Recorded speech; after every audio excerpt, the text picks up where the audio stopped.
Is it really a living wage crisis when you're already bringing home well over $150,000 a year?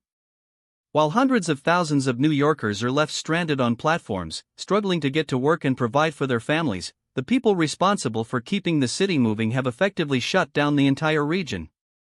Before we continue, if you want to stay on top of everything happening in US politics, hit that subscribe button right now and leave a like. It really helps this channel grow and allows us to keep bringing you the hard-hitting facts the mainstream media often ignores. So, let's break down the reality of the situation on the Long Island Railroad. On Monday, the transit system came to a grinding halt after the unions rejected the MTA's latest wage offer. The leadership is telling the public that they have no choice but to strike because they've gone 3 years without a raise and simply cannot keep up with the rising cost of living in the New York area. It sounds like a sympathetic story, doesn't it? But then you look at the actual payroll numbers. According to data provided by the railroad operator, the average LIRR employee currently earns roughly $121,000 in base salary, with an additional $25,000 in overtime pay. That puts the total compensation for the average worker at over $150,000.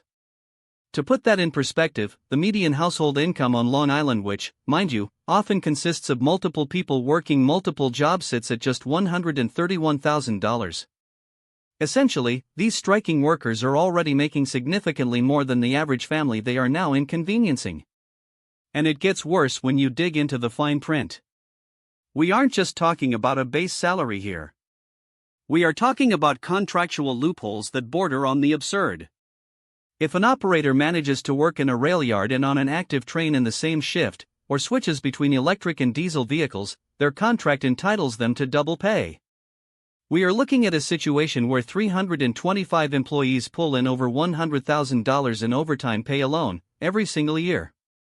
The human cost of this dispute is staggering.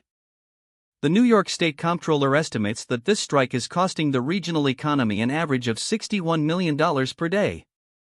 That's $61 million in lost productivity, lost wages for other workers, and chaos for small businesses. You have teachers waking up at 2 in the morning just to catch a shuttle bus, and parents scrambling to figure out how to get home to their children. All of this because the union rejected a 9.5% raise over 3 years, which other transit unions had already deemed acceptable. They are holding out for a 14.5% hike with no strings attached.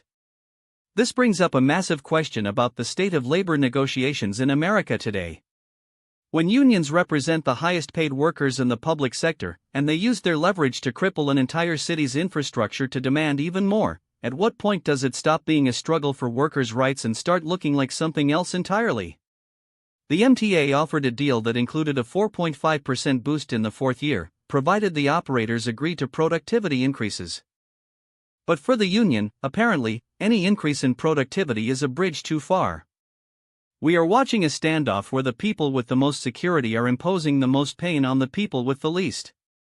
Mayor Zoran Mamdani has been noticeably quiet, avoiding taking a side while the city suffers.